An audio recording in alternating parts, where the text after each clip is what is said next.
The General Data Protection Regulation is fundamentally about creating a higher degree of transparency and confidence between companies and EU citizens by harmonizing rules for the processing of personal data within the EU.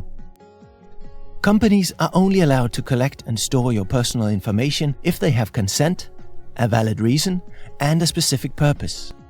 Previously, the penalty for companies that broke the rules were relatively minor.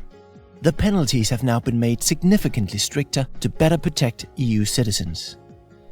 For EU citizens, the introduction of the new rules means that there is now more focus on your rights and also on the ownership of your personal data. This includes the right to be forgotten, the right to data portability, and the right to be informed. To make it a little less complicated, here is an example. If you decide to delete your profile on Facebook, you can then demand that the company ceases to use your personal data for marketing.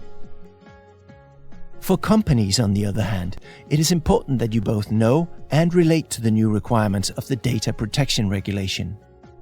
When the new rules are introduced, you, as a company, will have to document a number of things, such as what kind of personal data you process, where the data comes from, and who the data is shared with.